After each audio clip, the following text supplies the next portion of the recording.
biggest threat to democracy in Nigeria. INEC and Judiciary, the biggest threat to democracy in Nigeria. Fellow pressmen, in all thriving democracies around the world, the election management body like INEC and the judiciary are its sustaining pillars.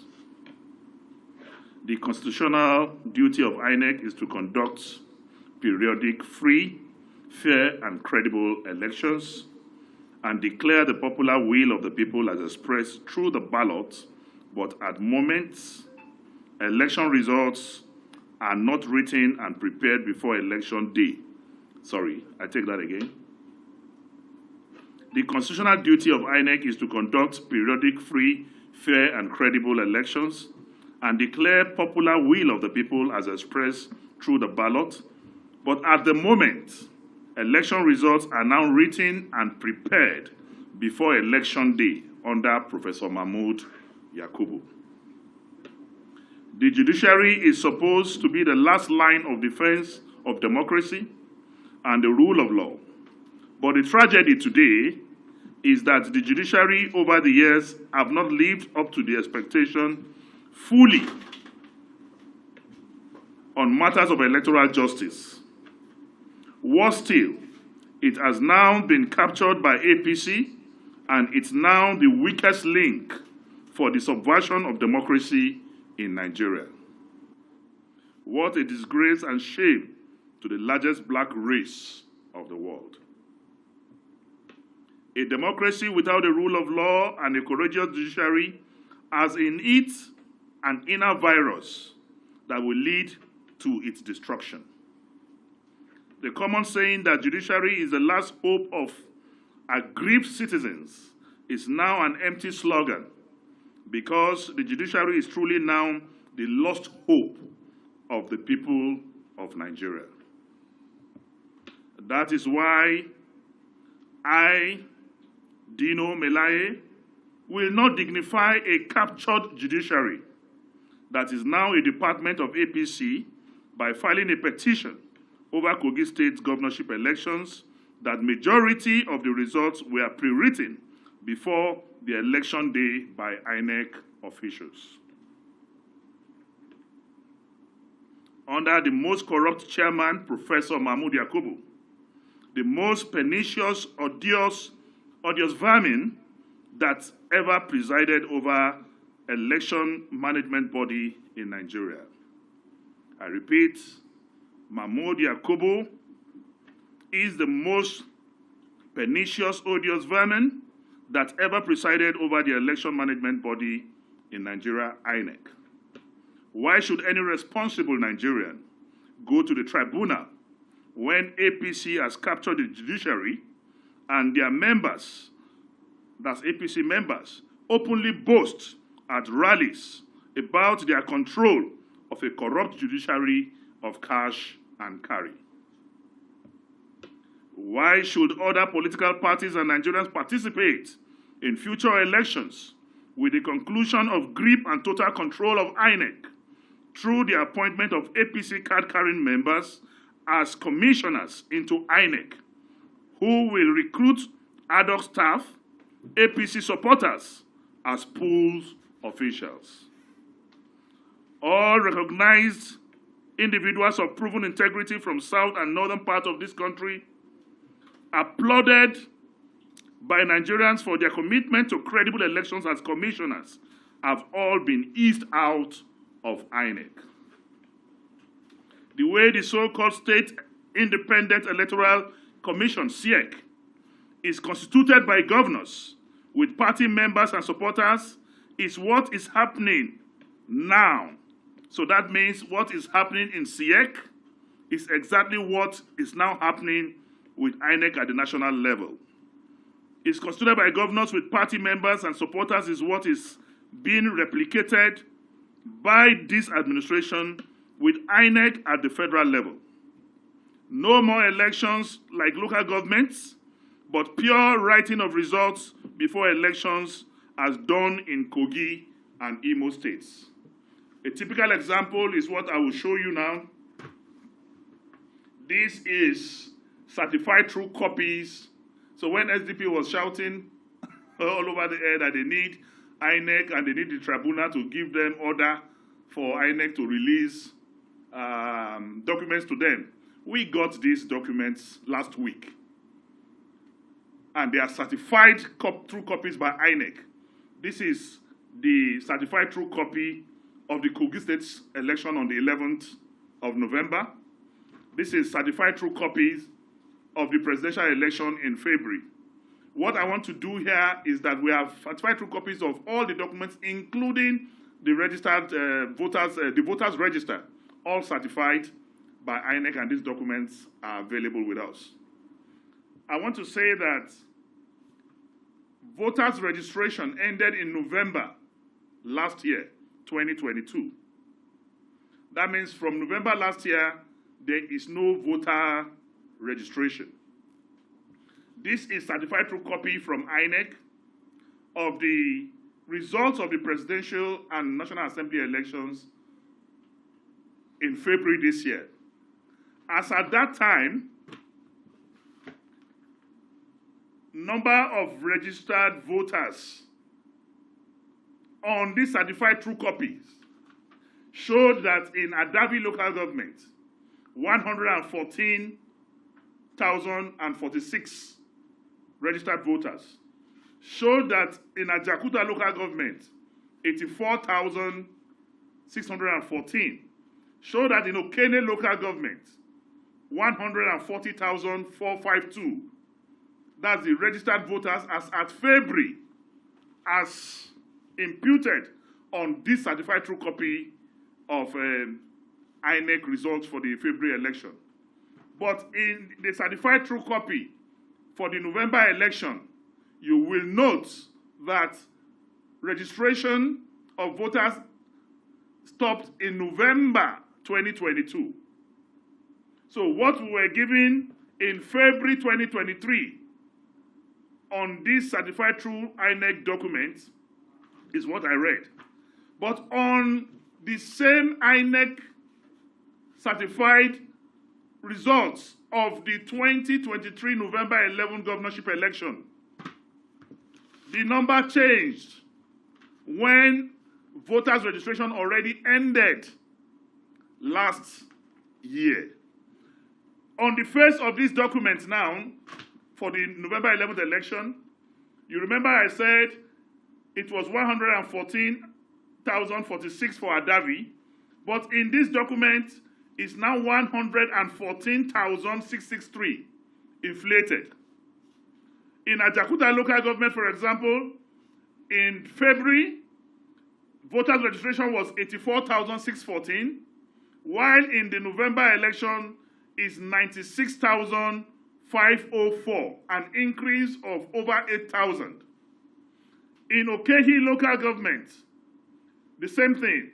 In Okene local government, it was 140,452 in February.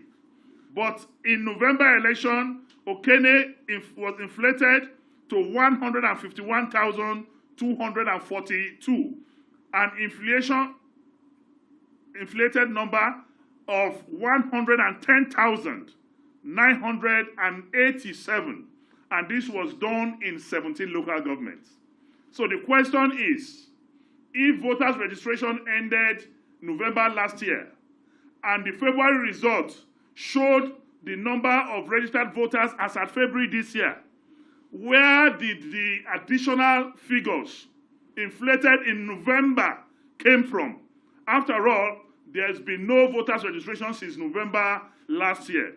Voter registration is a ceremonial thing that parties take very seriously, politicians take very seriously. So whenever it is announced, we normally mobilize our people to go out and participate in registration.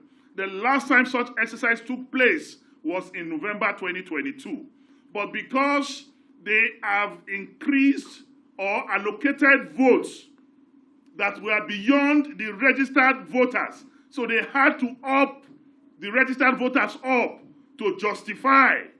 If not, the votes will be more than registered voters. That is the kind of corruption, fraud that INEC did. And these are certified true copies of documents from INEC showing disparity between February and November. Meanwhile, there is no voters registration.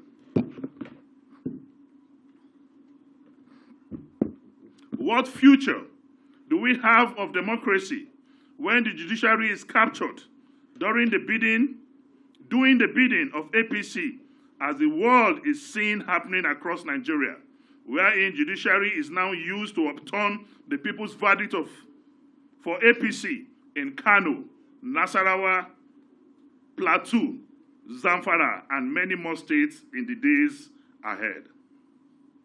The capture of judiciary signals citizens' possible resort to self-help, and that is dangerous for our society. That is how democracy dies, when political elites repudiate or reject the norms and values on which democracy is practiced, and the judiciary is captured and unable to do electoral justice. The Presidential Election Tribunal judgment was written in partisan stationery. The CTC of Kano gubernatorial appeal significantly differed in the whole section from verbal judgment delivered by the Court of Appeal. The 3 paragraphs of the judgment declared to be clerical errors by the Court of Appeal, surprisingly and curiously, do not have spellings error. Does it mean that clerical error do not have meaning again?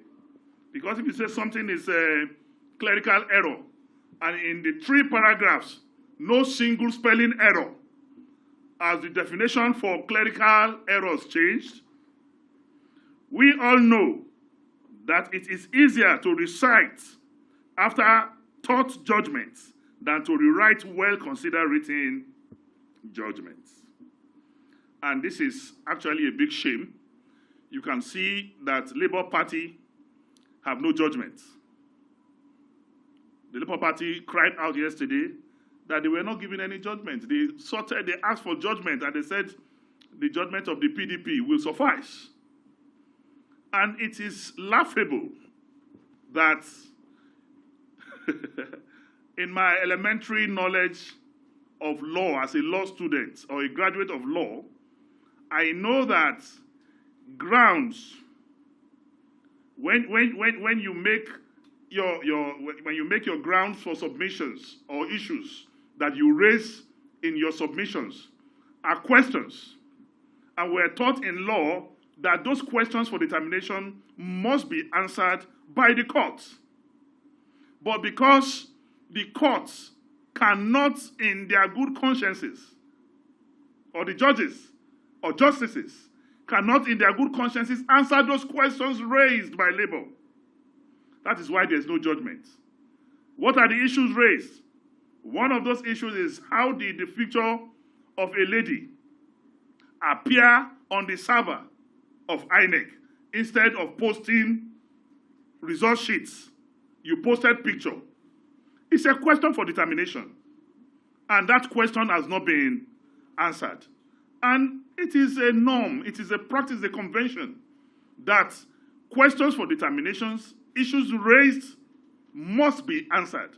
But because they don't want to answer it, and they know what the implication of answering it, there is no judgment for Labour Party. We all knew that Labour Party is a different party in that matter. PDP is a different party. And the court, throughout the sitting at the Supreme Court, did not consolidate the cases of PDP and Labour Party. And where these cases were not consolidated, how can they have the same judgment? That is one of the fundamental reasons why I would say I have lost complete confidence in the judiciary in Nigeria. In sum, we can say that our country and democracy is at its most vulnerable point of decay as a result of institutional capture. Today, nowhere to turn to by citizens for sanity. Judiciary has become an extended section of a political party, doing its bidding and delivering predetermined judgments.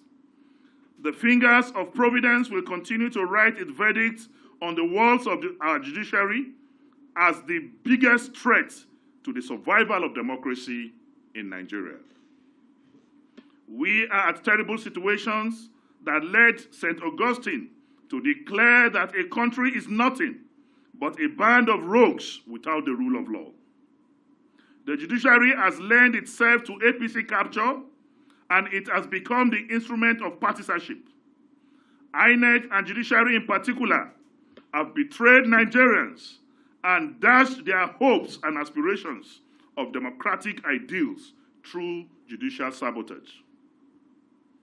We can all now see what the scholar Montesquieu meant when he warned that there is no greater tyranny than a tyranny that is perpetrated under the shield of the law in the name of justice.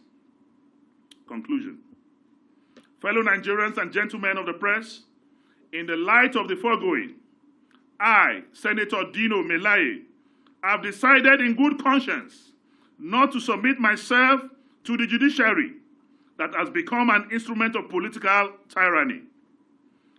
Just as Pa Awolowo declared after the 1993 rigged elections, when asked why he refused to go to the tribunal, our sage, Obafemi Awolowo, said that he will not because the judiciary is corrupt and will not do justice. I will not go to court because justice has been murdered by the judiciary in Nigeria. I repeat, I will not go to court because justice has been murdered by the judiciary in Nigeria. Finally, may I use the opportunity to call on all opposition parties in Nigeria to forthwith boycott all future elections unless and until the current INEC constituted by APC members is dissolved and a new set of non-partisan chairmen and commissioners are appointed into INEC. Further participation by opposition parties in future pre-written election results, further participation by opposition parties in future pre-written election results under a morally and ethically challenged Professor Mahmood Yakubu Electoral Commission amounts to giving legitimacy and credence to the continued rape of democracy in Nigeria. I hereby call on all political parties to boycott future elections in this country until Mahmood Yakubu and the corrupt commissioners of INEC are completely dissolved and a new credible INEC constituted. That is when we can have democracy. If we fail to do that, participation by political parties will mean legitimizing, endorsing, and promoting the illegality that is ongoing. So I call on all political parties to boycott future elections and allow them to run a one-party state, because our non-participation will definitely will definitely deny them the legitimacy they need to carry on. So we call on the whole world, we call on international communities, we call on NGOs, CBOs, Nigerian Bar Associations, we called on the Nigerian Medical Association, on the Nigerian Labour Congress, to save Nigeria and save democracy. Because because INEC and the judiciary, they have murdered democracy in this country. They have become appendages of APC, and results are written even before elections. The National Assembly will have to stop keeping silent in this very satanic issue. The battle to salvage our country from these economic cankerworms and financial scavengers is a battle of no retreat, no surrender. We will continue to speak. We will continue to protect our democracy by asking for the right thing to be done. We call on Mahmood Yakubu to either voluntarily resign or INEC be dissolved in the light of the foregoing, so that credible Nigerians will take over INEC and the judiciary must become born again before Nigerians begin to resolve into self-help. A word is enough.